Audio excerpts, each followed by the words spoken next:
సిలువలో 7 మాటలు పలికారు. పోయిన ఆదివారం మొదటి మాటను మనం ధ్యానం చేశాం. అది ఒక విధంగా మరణ వాంగ్మూలం లాంటిది. మానవుడు మరణించే సమయంలో ఇచ్చేటువంటి సాక్ష్యానికి పలికిన మాటలకు చాలా విలువ ఉంటుంది. దాన్ని పరిగణలోకి తీసుకుంటారు. న్యాయ వ్యవస్థ కూడా దాన్ని పరిగణలోకి తీసుకుంటారు. అది శ్రేష్టమైంది. ఈరోజు యేసు ప్రభు వారు పలికినటువంటి రెండవ మాట సిలువ మీద, దాని చరిత్ర, దాని విధానం, ఎందుకు అలా పలకవలసి వచ్చింది అన్న విషయాలు మరి క్లుప్తంగా చెప్పడానికి ప్రయత్నం చేస్తాను. దేవుడు మానవుణ్ణి జీవప్రాప్తులుగా సృజించాడు, కలుగ చేశాడు. అందుకనే కీర్తనకారుడు స్తుతిస్తాడు. 66 కీర్తన 9వ వచనం, మమ్మును జీవప్రాప్తులుగా కలుగ చేసిన వాడు ఆయనే అని దేవుని మహింపరిచినట్లుగా మనం చూస్తాం. మొట్టమొదటిగా ఆదామును అవ్వను జీవప్రాప్తులుగాను మహిమ ప్రభావములతోనూ దేవుడు కలుగ చేశాడు. వారిని ఏదెను తోటలో ఉంచాడు. ఏదెను తోటలో జీవవృక్ష ఫలములను, మంచి చెడులను తెలియచే వృక్ష ఫలములను కలుగు చేశాడు. ఆ వృక్షములు తోట మధ్యలో ఉన్నాయి. తోటకి ఎంట్రన్స్ ఏడుంది? ఏ దిక్కునుంది? 4 దిక్కులు ఉంటాయి కదా, తూర్పు దిక్కున. అందుకే ఇల్లు తూర్పు దిక్కును కానీ ఉత్తరం దిక్కును కానీ పెట్టి కట్టుకుంటారు ఎంట్రన్స్. ఏదైనా తోటకు తూర్పున ఎంట్రన్స్ ఉంది. మానవుడు జీవవృక్ష ఫలమును భుజించి నిరంతరము జీవప్రాప్తులుగా జీవిస్తారని దేవుడు ఆశించాడు. కానీ సాతాను ప్రవేశముతో, సాతాను ప్రేరేపించబట్టి అవ్వ తను తిని ఆదాము చేత కూడా తినిపించినట్లుగా వాక్యము తెలియచేస్తూ ఉంది. అప్పుడు వారు జీవాన్ని పోగొట్టుకున్నారు, మరణాన్ని తెచ్చుకున్నారు. ఇప్పుడు వారు మహిమ ప్రభావాలు కూడా పోయినాయి. ఇప్పుడు వారు జీవప్రాప్తులుగా లేరు. కానీ మానవుడు ఎలా ఉండాలని దేవుడు ఆశించాడు? జీవప్రాప్తులుగా ఉండాలని ఆశించాడు. కాబట్టి దేవుడు మరలా వాళ్ళని జీవప్రాప్తులుగా చేయటానికి రక్షణ వాగ్దానం చేశాడు. తాను స్త్రీ సంతానంగా జన్మించి సాతానుని చితగొట్టి మరణాన్ని తీసివేసి, మరణపు ముళ్ళుని విరిసివేసి మరలా మానవుణ్ణి జీవప్రాప్తులుగా చేయాలని, నిత్య జీవాన్ని వారికి కలుగ చేయాలని దేవుడు ఆశించాడు. మీకు ఇవన్నీ తెలుసు కదా, రిఫరెన్స్లు కూడా తెలుసు కదా, ఆదికాండంలోనే ఉన్నాయి. అయితే దేవుడు ఆదామును ఏదెను తోట నుంచి ఎల్లగొట్టాడు అవ్వతో పాటు. ఎందుకని? దేవుడు తెలుసుగా మంచి చెడులు. ఏమా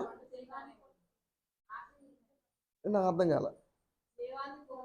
జీవాన్ని కోల్పోయాడని ఒప్పుకోలేదు కాబట్టి. మొట్టమొదటిగా నమ్మకత్వాన్ని పోగొట్టుకున్నాడు.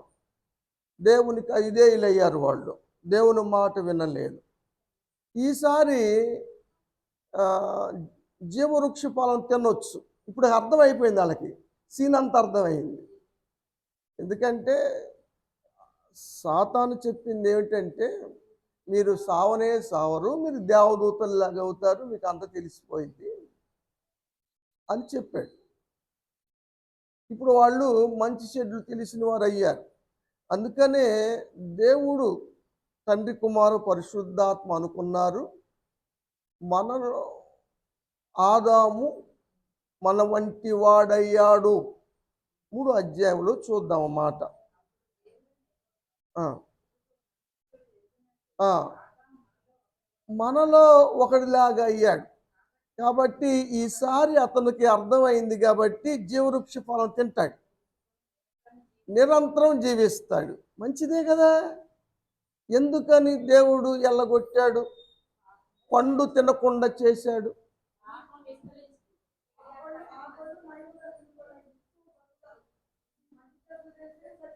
మంచిదే కదా, మరి నిత్యం బతకటం అంటే ఇక పాపంలోనే నిరంతరం జీవిస్తారు. ఇక ఇక వాళ్ళు నిత్య జీవం ఎలా? పాపంలోనే. ఇక వాళ్ళకి రక్షణ ఉండదు. అందుకని దేవుడు ఎంట్రన్స్ అయినటువంటి వీళ్ళు ఎల్లగొట్టి ఎంట్రన్స్గా ఉన్నటువంటి తూర్పుకి ఏం చేశాడు? కెరూబుల్ని కాపలా ఉంచాడు. దాన్ని బట్టి మనకు ఎంట్రన్స్ అర్థం అవుతుంది. తూర్పు దిక్కున ఏదేనికి కెరూబుల్ను కావలుంచాడు.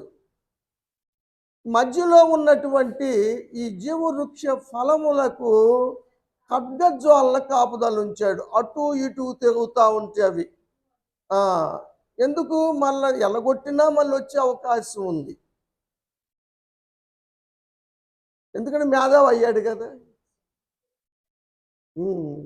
అందుకని దేవుడు పగడ్బందీగా దాన్ని ఏర్పాటు చేశాడు. ఇది ఎప్పటిదాకా ఉంది అన్న విషయాన్ని కూడా మనం చూద్దాం. ఇక రక్షణలో ఇస్తానన్న వాగ్దానాన్ని నెరవేర్చాలి. దానికోసం దేవుడు మొదటిగా విషయాలు తెలియచేయటానికి, మానవులు అర్థం చేసుకుంటానికి ప్రవక్తలను పంపుతూ వచ్చాడు. ప్రవక్తలు బోధించుకుంటూ వచ్చారు, వారు తెలియచేస్తూ వచ్చారు, దేవుని యొక్క గొప్పతనాన్ని చెబుతూ వచ్చారు. అయితే ప్రజలు దేవుణ్ణి దూషించారు, ప్రవక్తల్ని దూషించారు, దేవునికి కోపాన్ని తెప్పించారు. ఇశ్రాయేలు ప్రజల్ని బానిసత్వా నుంచి విడిపించి వారిని క్షేమంగా వాగ్దాన భూమికి చేర్చాలన్నది దేవుని ఉద్దేశం. కానీ దానికి మోషేను ఎన్నిక చేసుకొని దేవుడు పంపాడు. మోషే మాట విన్నారా? దేవుని మాట విన్నారా? వినలా. పైగా వారిద్దరిని దూషించారు, విరోధంగా మాట్లాడారు, తిరుగుబాటు చేశారు. దేవుని కోపం వచ్చింది. దేవుడు ఏం చేశాడు? సంఖ్యాకాండం 21వ అధ్యాయం 5వ వచనం. ప్రజలు దేవునికి దైవజనుడైన మోషేకు విరోధంగా మాట్లాడారు. ఎలా మాట్లాడతారండి? ఏది కావాలన్నా అడిగారు కదా. ఎర్ర సముద్రంలో సమాధులు ఇక్కడ లేవా, ఇక్కడ తీసుకొచ్చావు, ఐగుప్తులను బతికితే బాగుండేది అన్నారా? మరి ఎర్ర సముద్రాన్ని పాయలేసేసి అద్దరికి నడిపించాడా? మారా చేరారా? ఏందయ్యా నీళ్ళు లేవు తాగటానికి, ఈ చేదు ఉన్నా కూడా నేను తాగలేము, సమాధులు అక్కడ లేవా? మళ్ళీ గొనిగారా? మళ్ళీ వాటి మధురంగా మార్చాడా? అది తినటానికి ఏమి లేదు, ఏంది ఇది అన్నారా? మళ్ళీ అక్కడ నుంచి ఈత చెట్లు ఉన్న చోటికి నడిపించాడా? సమృద్ధిగా తిన్నారా? ఏలీము దగ్గరికి వచ్చారు కదా వాళ్ళు, అక్కడ సమృద్ధి దొరికిందా? బద్దాగా గొనుగుతానే ఉంటుంది, బద్దాగా సరుగుతూ ఉంటుంది. అన్నీ మోషే కోసం అడుక్కున్నదేమీ లేదు, దైవజనులు కూడా వాళ్ళ కోసం అడుక్కునేదేమీ లేదు, మీకోసం చేయడమే సరిపోతుంది. అందుకని మా పాస్టర్ కూడా అప్పుడప్పుడు అంటది, ఆయన మాకెందుకు చేస్తాడు ప్రార్థనలు, మీకు చేస్తాడు కానీ అన్నది. ఏబు గారు స్నేహితుల కోసం చేస్తే ఏబుకు క్షేమస్థితి రాలేదా? మీ అందరికి చేయబట్టి నాకు దీవులు వచ్చింది, మీకు నేను చేయకపోతే నాకు దీవులు వచ్చేవి కాదు. నా దీవుల కోసమని మీ అందరికి చేయాలి, మానకూడదు. ఇక చిన్న లాజిక్ అది.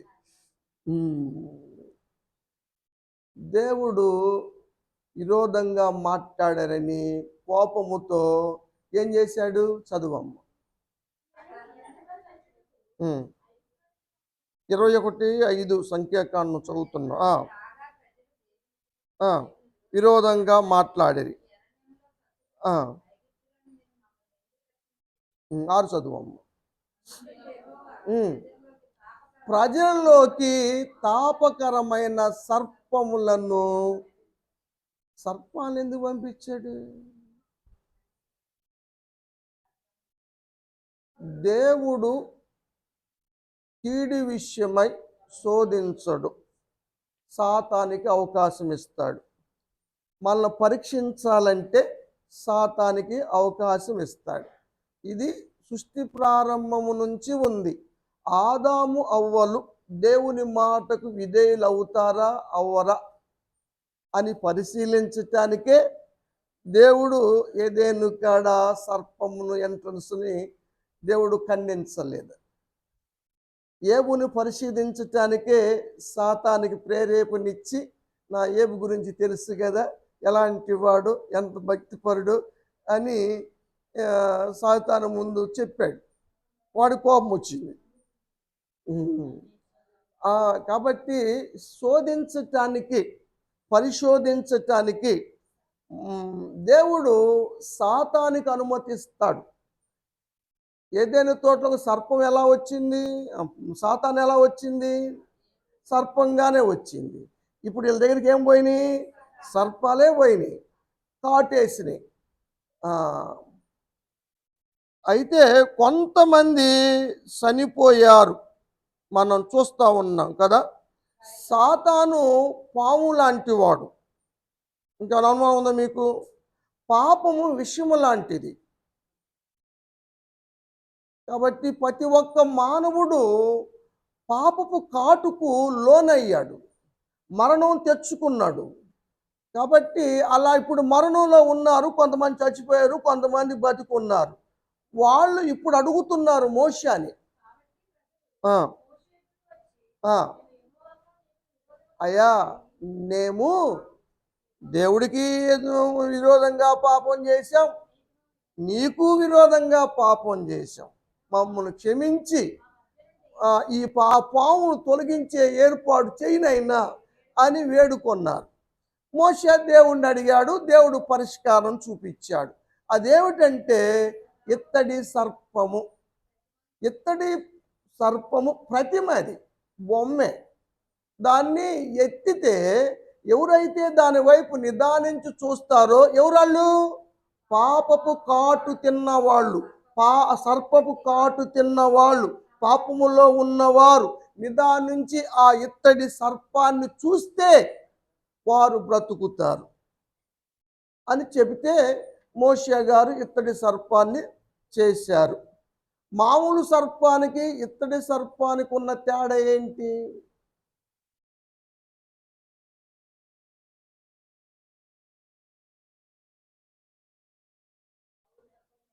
మామూలు సర్పము కాటు వేస్తుంది, దాంట్లో విషం ఉంది, మరణం పాలు చేస్తుంది.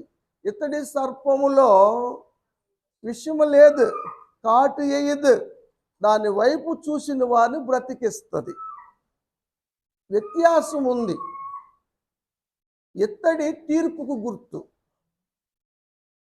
తీర్పు జరిగిందనమాట. అక్కడ నిదానించి పాపములు నిదానించి చూసినప్పుడు వారు బ్రతికారు. అందుకని మనం బ్రతికామని ఇశ్రాయేలు ప్రజలు ఈ ఇత్తడి సర్పాన్ని పూజించటం మొదలుపెట్టారు. మోషే లేనప్పుడేమో దూడం చేశారు, దాన్ని ఆరాధించారు, కోపానికి గురై 3000 మంది చచ్చిపోయారు. ఇప్పుడేమో ఇతడు సర్పాన్ని పూజించడం మొదలుపెట్టారు. ఇది ఎప్పుడు దాకా సాగింది?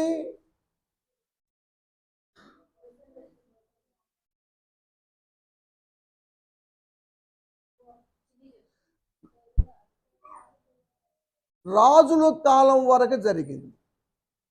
రాజుల కాలం వచ్చిన దాకా జరిగింది. రాజుల్లో హిజ్కియా రాజు వచ్చిన తర్వాత దీన్ని మాన్పించాడు. రాజులు 2వ గ్రంథం 18వ అధ్యాయం 4వ వచనం. ఆ, ఆ, ఆయన చేసిన పని, వాళ్ళ నాన్నగారు విగ్రహారాధన మొదలుపెట్టి చేసి మందిరాన్ని మూయించాడు. ఇప్పుడు ఈయన వచ్చి మందిరాన్ని తెరిపించటమే కాకుండా వాటన్నిటిని పడగొట్టేశాడు. దేవతా స్తంభాలని పడగొట్టాడు. మోషే చేసిన ఇత్తడి సర్పాన్ని చిన్న భిన్నం చేసి పొడి పొడి చేసేసాడు.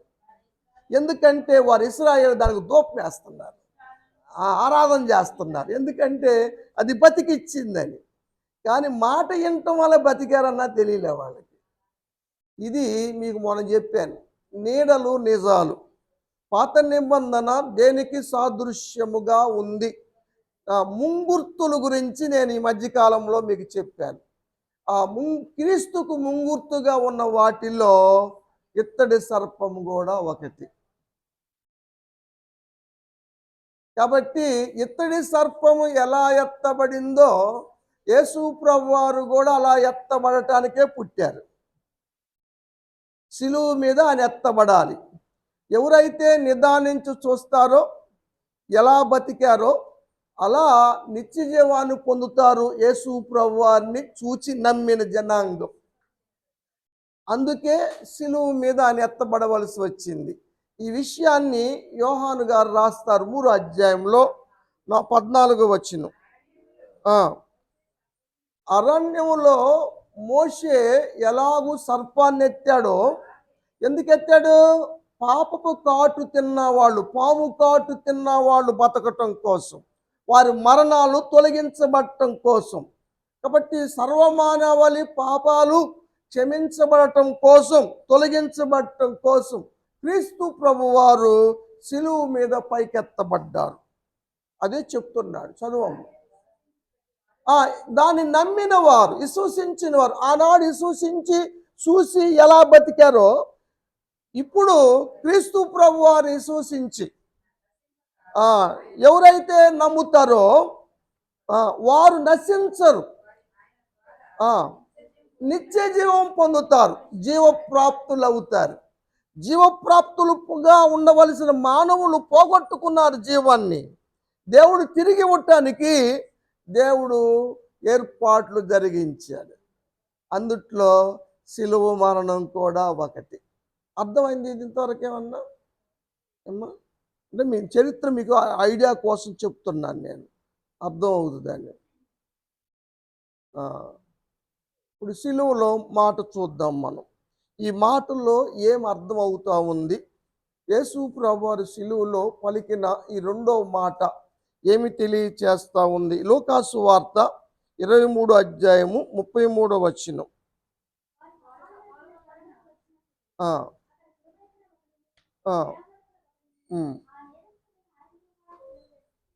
ఇప్పుడు కల్వరి కొండ మీద కపాలం అనేటువంటి, అంటే పురి ఆకారంలో ఉంటుంది కాబట్టి గొల్గోతా అంటారు, కపాలం అంటారు, కల్వరి అంటారు.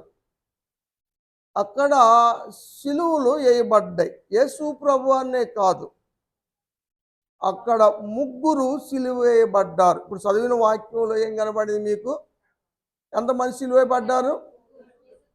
ఎందుకని 3 సిలువ వేయబడ్డారు?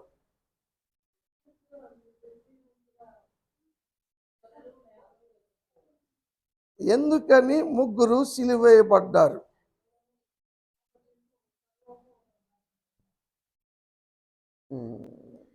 సరే, మధ్యలో ఉన్న సిలువు న్యాయాధిపతి అయిన క్రీస్తుది. ఎడమ పక్క ఉన్నవారు ఒక తెగకు సంబంధించిన వారు. ఏ తెగకు సంబంధించిన వారు?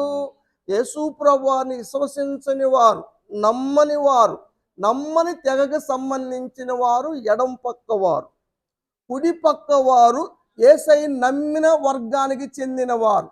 ప్రపంచాన్ని 2 వర్గాలుగా చేస్తే నమ్మిన జనాంగము, నమ్మని జనాంగము, మధ్యన న్యాయమూర్తి ఉన్నాడు. అందుకని 3 సిలువ వేయబడ్డారు ఆ రోజు. ఇది అర్థమైందా? Very good. మీరు చెప్పపోతే ఎట్లా తల్లులారా, ఇన్నాళ్ళు వాక్యం వింటారు. నేను చెప్పుకుంటూ వస్తాను అమ్మా. 23 అధ్యాయం 40 వచనం చదువుదాం. కాదు 39 చదువు. నేరస్తుల్లో ఒకడు అంటే ఎటు పక్క ఉన్నవాడు? ఎడం పక్క ఉన్నవాడు యేసు ప్రభువుని దూషించాడు. నిన్ను రక్షించుకొని నన్ను రక్షించు. క్రీస్తు గురించి తెలియనటువంటి వారు ఎడమ పక్క వారు. కానీ రెండో వాళ్ళలో మార్పు చూడండి. రెండవ దొంగ దేనికి సాదృశ్యం? మార్పు చెందిన వారికి సాదృశ్యం. ఈ మార్పు ఏం కనపడింది ఆయనలో? చదువమ్మ. అంటే వీడేం చేస్తున్నాడు? దేవునికి భయపడ్డాడు. రెండో దొంగలో చాలా మంది ప్రశ్న వేసేది ఏంటంటే, రెండవ దొంగ మారు మనసు ఉందో లేదో మాకు తెలియదు, కానీ బాప్తీసం మాత్రం లేదు, వాడు పరదేశీకి వెళ్ళాడు అన్నది ప్రశ్న జనాంగంలో. ఇప్పుడు రెండో దొంగ మనస్తత్వాన్ని మనం పరిశీలించబోతున్నాం. మొదటిది, వాడు దేవునికి భయపడ్డాడు. మనకి న్యాయమే, అంటే మనం పాపాత్ములని, మనం దుర్మార్గుని అని ఒప్పుకున్నాడు. ఈ మాటలో దేవునికి భయపడటమే కాకుండా తన పాపపు స్థితిని, వారి స్థితిని కూడా గ్రహించాడు. కాబట్టి మనం ఫలం అనిపిస్తున్నాం. మన దుర్మార్గులం, పాపాత్ములం, కాబట్టి మనకు ఫలం ఉంది, దాన్ని అనిపిస్తున్నాం. కానీ ఆయన ఏ పాపము చేయని వాడు. ఒక పక్షంగా ఒక పట్ల గవర్నర్ గారు తీర్పు తీర్చి ఆయన శిలువుకి అప్పగిస్తే అంత డేరుగా చెబుతున్నాడంటే ఏమనుకోవాలి?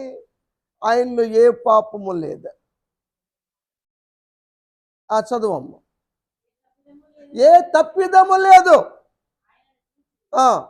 ఇప్పుడు ఆయన చూశాడు, ఏమన్నాడు? యేసు అంటే రక్షకుడు, అంటే రక్షకుడని ఆయన ఒప్పుకున్నాడు. యేసు అని నీ నోట నువ్వు పలికితే, రోమీలకు రాశాడు పౌలు గారు, 10వ అధ్యాయం అనుకుంటా.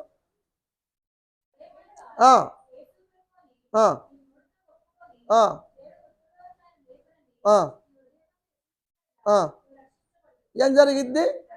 ఇప్పుడు ఇతను యేసు అన్నాడా నోటితో? ఆయనకు రక్షణ ఇవ్వటంలో తప్పేమైనా ఉందా? యేసు ఈ వాక్య ప్రకారంగా పౌలు గారు అదే రాశాడు రోమిల్ సంఘానికి. మృతుల్లో నుంచి లేచాడు అని నమ్మాడు. మరి ఇక్కడ మాట అదే కదా. మొదటిది యేసు అన్నాడు, బానే ఉంది. రెండోది మృతుల్లో నుంచి లేచాడని నమ్మాలి కదా.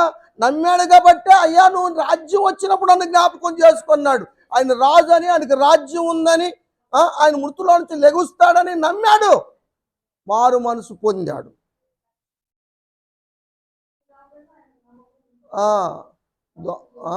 మరి వాడు పలికిన మాటల్లో కూడా అర్థాలు ఉన్నాయి.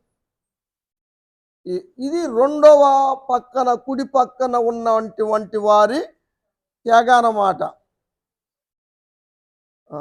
వాడు విశ్వసించాడు, ప్రార్థించాడు, దేవుని రాజ్యాన్ని గురించి అన్నాడు. దీంట్లో ఏమి కనపడింది? దేవుని రాజ్యం అంటే నిరీక్షణ కూడా కనపడింది. వాడు అప్పుడు బాగా తొలగించమన్నాడు, నువ్వు దిగి నన్ను కూడా దించు అన్నాడు. ఎడం పక్క బ్యాచ్. కుడి పక్క ఆయన ఇప్పుడు పరిస్థితిని అడగటం లేదు. రాబో దేశంలో నీ రాజ్యం వచ్చినప్పుడు నన్ను కూడా గుర్తు చేసుకోమన్నాడు. జ్ఞాపకం అంటే నిరీక్షణ కూడా ఉంది ఆయనలో. అతని పదాల్లో, మాటల్లో మీరు గమనించాల్సిన విషయాలు అర్థం చేసుకుంటారని చెప్తున్నాను. మీకు తెలియదని కాదు, కానీ ఒకసారి జ్ఞాపకం చేస్తున్నా. డెప్తా సరే. ఇంకో మాట చెప్తే, సుప్రభు చెప్పిన మాట, మత్తయి సువార్త 25వ అధ్యాయం 33వ వచనం. కుడివైపున ఉన్నాయి గొర్రెలు, ఎడం వైపు ఉన్నాయి మేకలు. అంటే అర్థం ఏంటి? మేకలు అవిశ్వాసులకు గుర్తు, గొర్రెలు విశ్వాసులు గుర్తు. మీకు అర్థమైంది ఇప్పుడు ఇది? ఎడం పక్క బ్యాచ్ నమ్మని బ్యాచ్, ఒక నమ్మని వర్గం, నమ్మిన వర్గము గొర్రెలు. చదువు అమ్మ.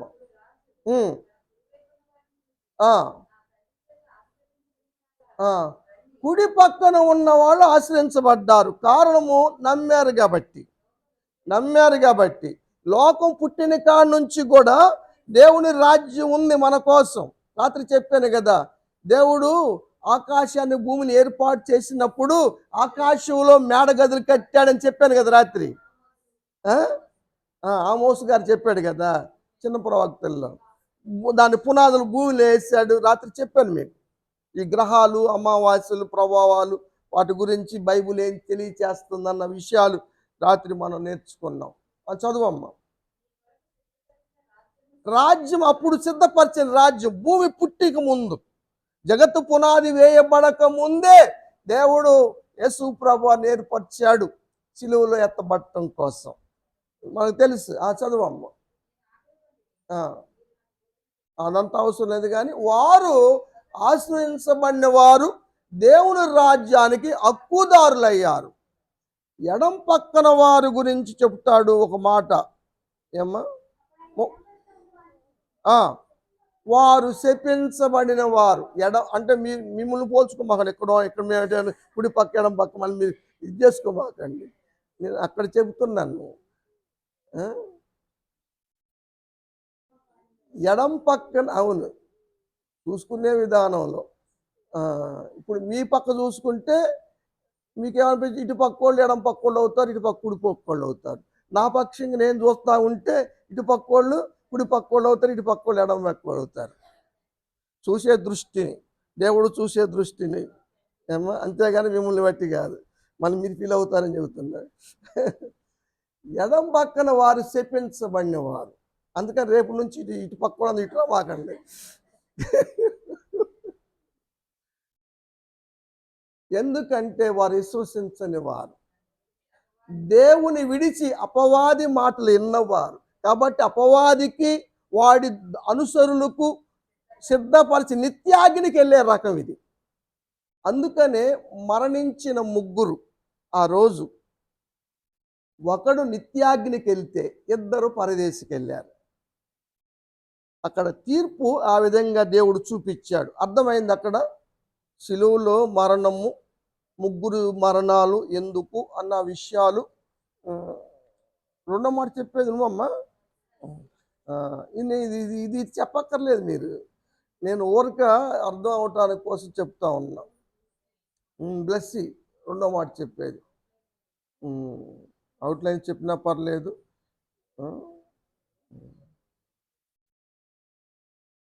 యేసు ప్రభువారు చనిపోయిన తర్వాత నేడే ఆ మాట చదవమ్మా. 23:43 పరదైసులో ఉందువు అని యేసు ప్రభువారు చెప్పారు. నిశ్చయముగా పరదేశంలో ఉంటావు. యేసు ప్రభువారు మరణించిన శుక్రవారం నాడు పరదేశం వెళ్ళారా? మొట్టమొదటిగా పరదేశం వెళ్ళారా? నా మొహం చూడండి.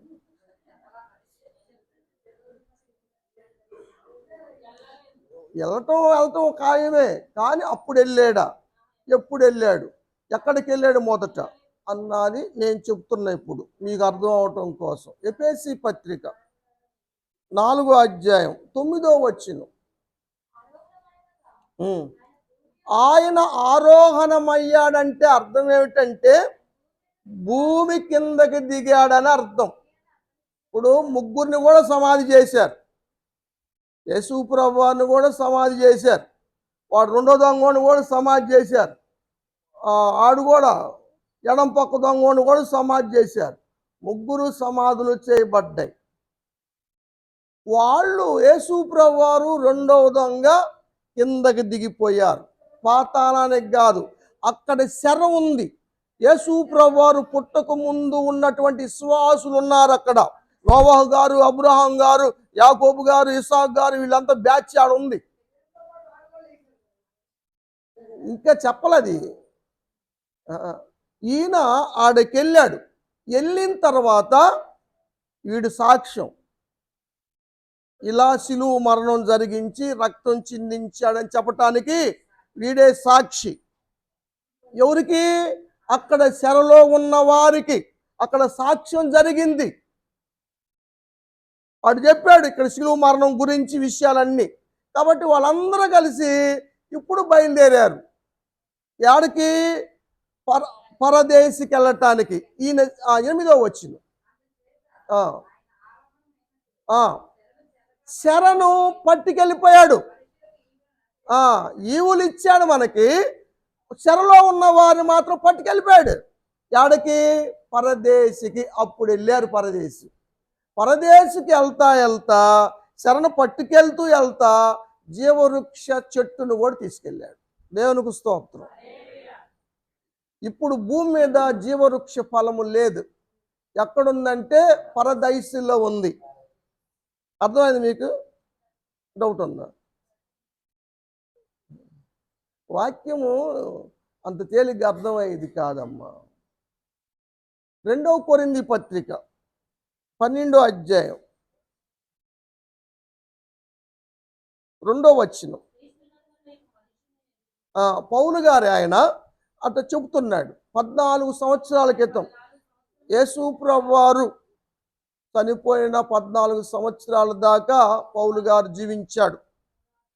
సౌలు పౌలుగా మారాడు. ఇప్పుడు ఆయన ఆడికి వెళ్ళాడు, బతికుండి వెళ్ళాడు, ఆత్మస్వరూపుకి వెళ్ళాడు. అది రాయట్లేదు అక్కడ. 3వ ఆకాశానికి వెళ్ళాడు.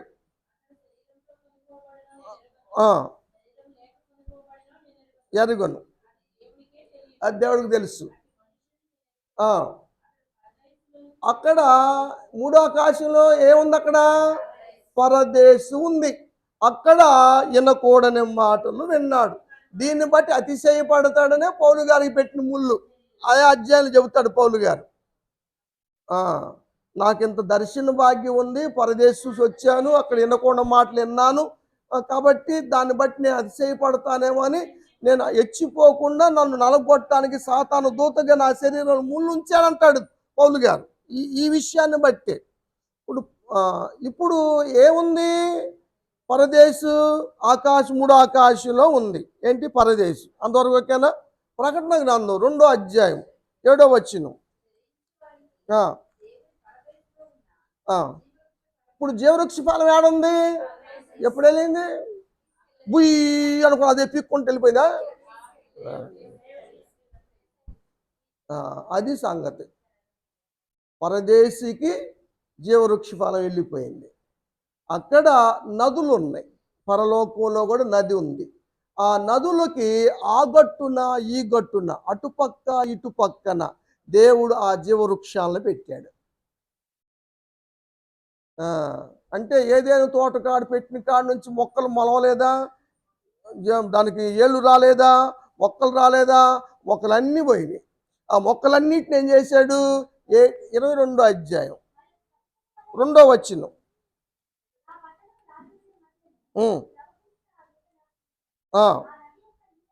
ఈ నదికి అటుపక్క ఇటుపక్క జీవవృక్షం ఫలము చెట్టులను ఉన్నాయి.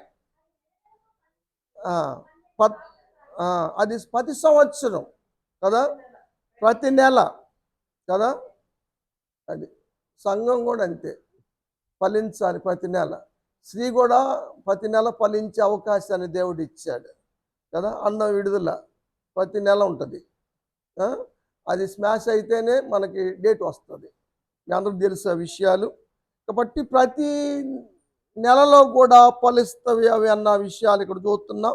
లోనికి వెళ్ళట్లేదు మనం. 14వ వచనం.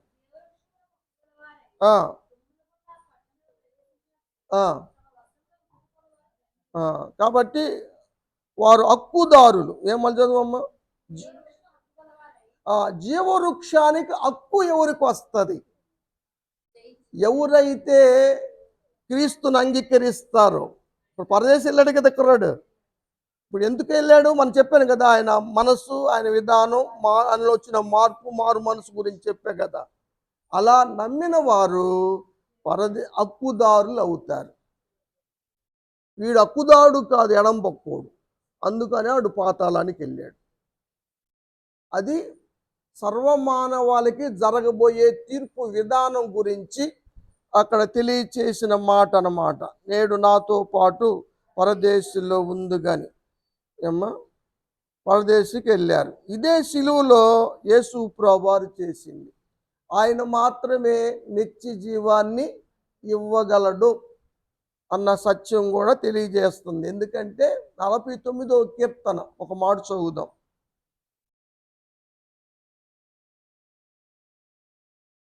9వ వచనం. మన ప్రాణ విమోచన జీవప్రాప్తం పోగొట్టుకున్నారు కదా, వాళ్ళ ప్రాణానికి విమోచన కలగాలంటే దానికి క్రయధనం చెల్లించాలి, విలువ పెట్టి కొనాలి, చెల్లించాలి. అది ఎన్నటికీ తీరదు. ఎందుకంటే అది సామాన్యంగా తీరేది కాదు. ఏదో డబ్బులు ఇచ్చి నా పొలం ఇస్తాను, నా ఎకరాలు ఇస్తాను, నా బిల్డింగ్ ఇస్తాను, అది రాసిస్తాను, ఇది రాసిస్తా అంటే వచ్చేది కాదు. అది ప్రాణం అర్పించాలి, క్రయధనముగా ప్రాణం అర్పించాలి. యేసు ప్రభువు వారు చెప్తారు, మార్కు సువార్త 10:45 వచ్చి చదువుదాం. మనుషు కుమారుడు వచ్చింది వాళ్ళ మీద వీళ్ళ మీద పెత్తనం చేసి పనులు చేసుకుంటానికి కాదు, పరిచారము చేయటానికి, అనేకుల కొరకు విమోచన క్రయధనం చెల్లించటానికి, ప్రాణం ఇచ్చటానికి. విమోచన క్రయధనం ఏంటి? యేసయ్య ప్రాణం. ప్రాణం అంటే ఏంది? రక్తం. అదే ఆయన చేసిన శిలువ యాగం. కాబట్టి పరదేశికి తీసుకెళ్ళాడు ఆయన్ని. అందుకని ఈ మాటల్లోని భావం మీకు తెలియచేశాను. దేవుడు తన వినికిడిలో వాక్య భాగాన్ని దీవించునుగాక.